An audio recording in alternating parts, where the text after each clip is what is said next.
guys, what's going on? Druzy here, back again with another South Park Phone Destroyer video, and for the second year in a row, we're doing this end-of-year review for the game of South Park Phone Destroyer. It's a two parts, mainly to this kind of episode. So the main part, or the first part, is of course the focus of South Park Phone Destroyer itself, the major big changes that happened over the course of 2021, and then the second half kind of focuses more on my channel, or me specifically, of big changes that kind of happened for me. So, of course, the main thing that we're going to talk about is new cards added to the game in South Park Phone Destroyer 2021, and we had 13 new cards added, which is less than we had last year. I believe we had 17 total cards last year added to the game, and I think the big reason for the major or the additional cards was we had the Goth kids come out in 2020 around October, November of 2020. So I think that was a big reason for the larger influx of cards.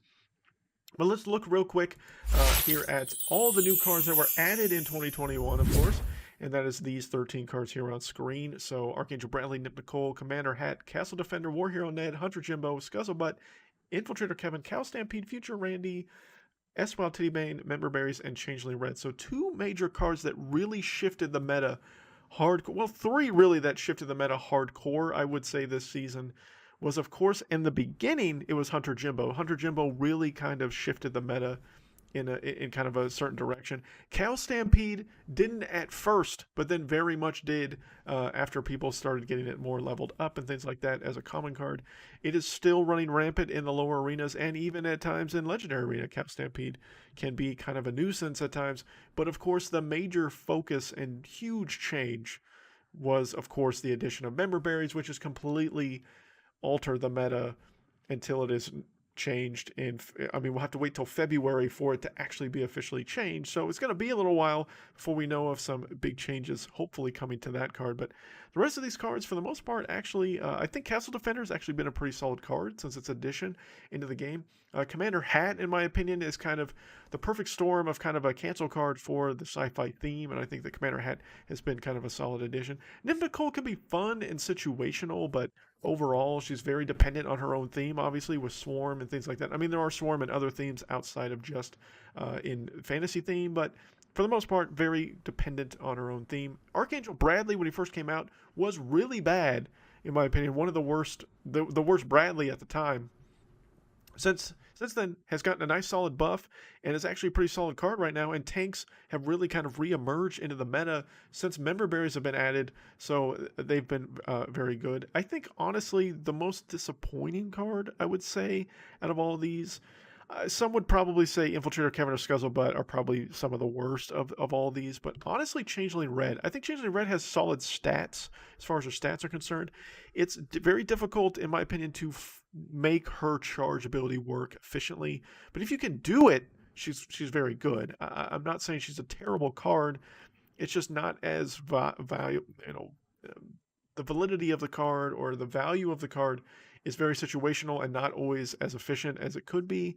And I don't really know the best way to change it. Probably just to get good at the game. That's probably the number one thing I need to do, which I'm still working on. But Changeling Red, I think, still has the potential to be good, just doesn't function as well as maybe she could at times. And I really think Future Randy is really fun. A very interesting card to be added. But I think Future Randy is in a pretty solid place. A very strong defensive card, very good overall. And S-Wild Tittybane, people sleep on her now, folks, but trust me, when you get this card leveled up, as I discussed in the most recent monthly meta,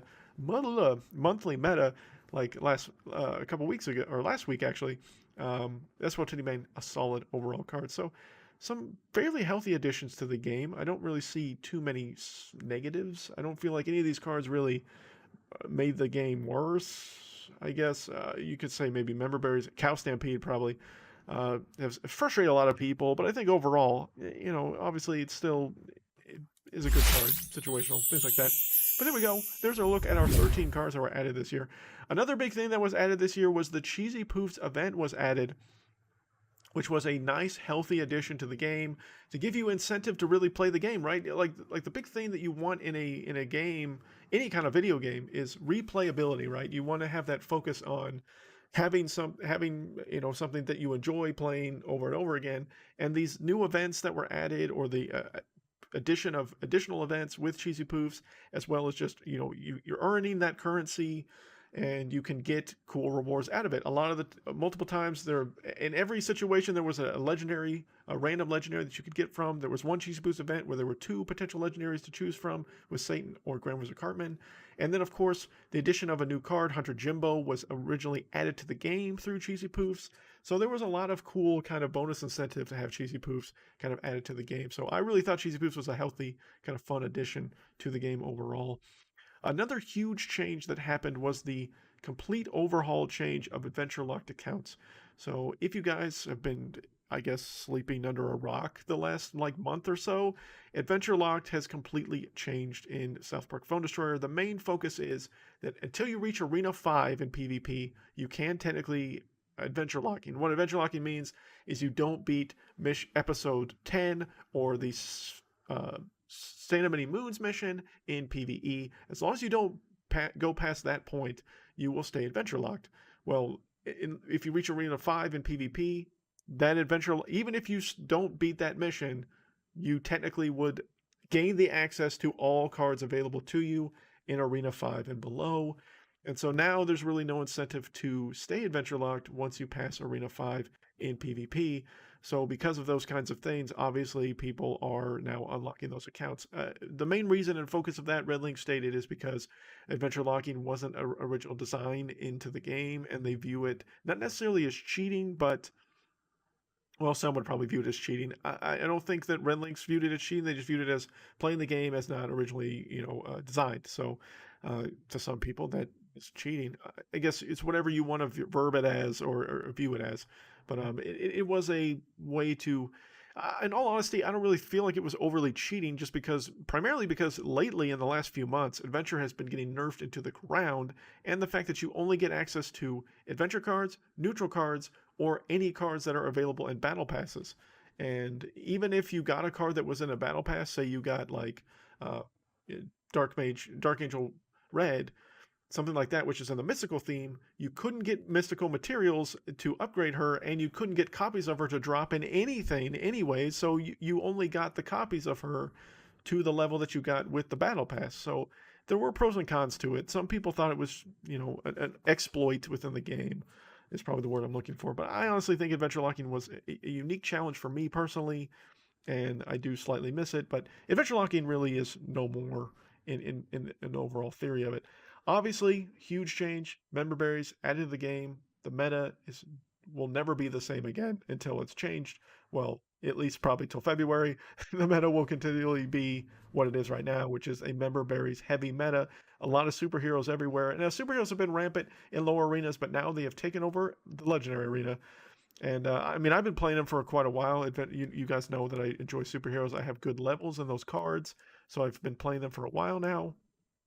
And now, honestly, I hate myself playing it because it feels like everyone's doing it. So, I don't feel as cool as I once did. Like I was rebelling against the other legendary players by playing a theme that overall wasn't really that great. And then now that you add basically one card that completely alters the entire scheme of the meta, is kind of disheartening. But it is what it is. They will be changed at some point, and then maybe superheroes will fall from grace slightly. We'll just have to wait and see. I have no idea until those changes happen. And then about a month or two ago, roughly, the Team Wars reset as far as the way the crown structure focuses, and of course, that people in Gold League fight people in Gold League differently. So basically, you're fighting against much stronger players than you were before. So because the pool of players has shrunk dramatically, so there were less teams in Gold League, which means you basically were playing against actually skilled players in Gold League for a little while. And not to say that everyone in Gold League doesn't suck. I'm in it, and I'm bad at the game. So, there is that.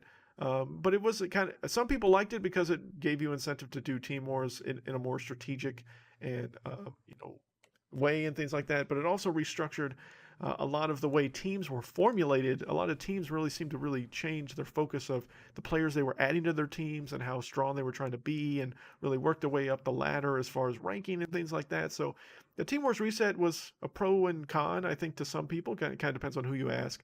But I think it was a healthy, anything that makes the game change, not really in a negative, but in a positive. Honestly, it was a negative in the fact for me personally because it made Team Wars more difficult.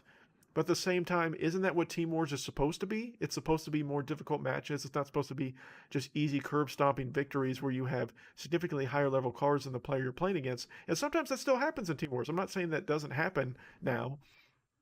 But at least in Gold League, it feels like, as of right now, for the most part, people that are in Gold League probably should be in Gold League as far as they have pretty high card levels on average for most cards, to where they deservedly will not really have a huge advantage as far as like 2+2 card levels for like even epic cards or potentially even a legendary card that you would normally have had in the prior to the reset. So I think the reset was a positive overall, even though it made matches a little bit more difficult for most people, including myself. So there's that. But those are the major changes that I can recall as far as that happened this year. Maybe there was something I missed. If so, I always know you guys will let me know down below. But these are at least the major focuses that I've noticed within the last year. So now we've talked about what happened new in Phone Destroyer. Let's look and shift a little bit more to my specific, to changes within my channel and things like that from this last year.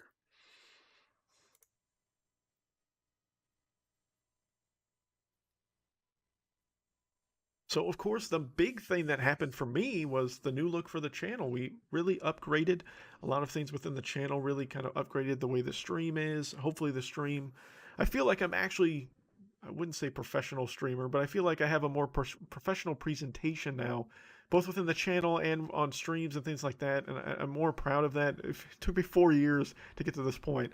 But I try, I thought this was something that I really needed to do, and so I was going to wait and do this, brand new for 2022, but I got too excited, so I did it about a month early.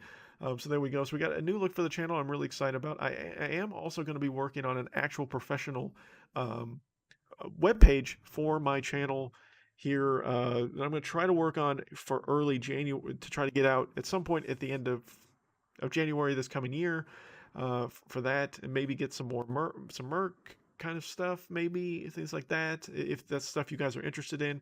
I would like to also do potentially monthly contests with like maybe I don't know, Google reward cards or Apple, like cash, like for the mobile games and stuff like that. So maybe some money you guys could use within Phone Destroyer or whatever you guys, whatever you want to do, things like that. Or you guys could think of maybe potentially some different rewards and stuff like that. Maybe I could get some stuff from the South Park shop that's maybe Phone Destroyer related and do like giveaways or something like that, maybe, or something like that. Or even I could do maybe gift cards for South Park shop or something like that, and you can buy your own gift and stuff like that. I don't know, just different things, but I would like to maybe try to start doing some giveaways for you guys.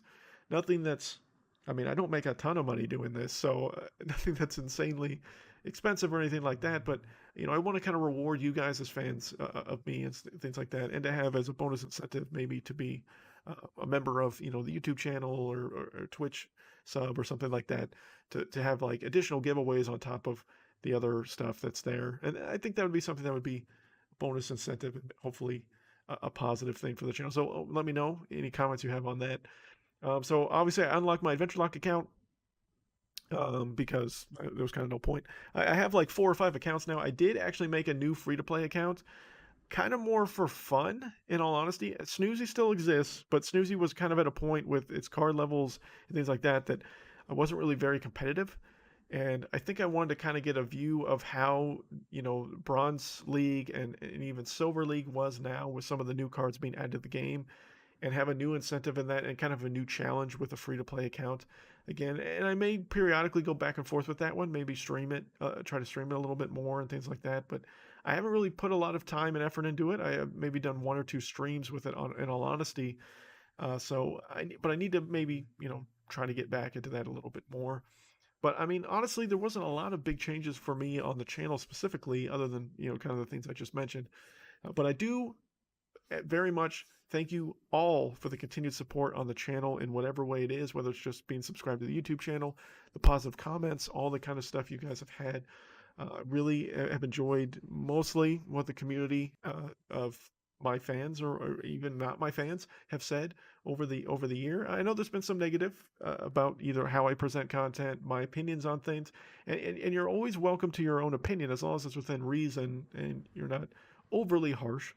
But other than that, obviously, I'm not perfect in every way, shape, or form. There are plenty of great content creators out there for this game. More are coming in all the time, so that's really positive. And hopefully, this game continues to improve in a positive light. I feel like this year, in all honesty, for 2021, there were some positives in the very beginning of the year. I think that the momentum was really building. I feel like Cheesy Poos was a positive momentum build for this game, and then I feel like it really stagnant.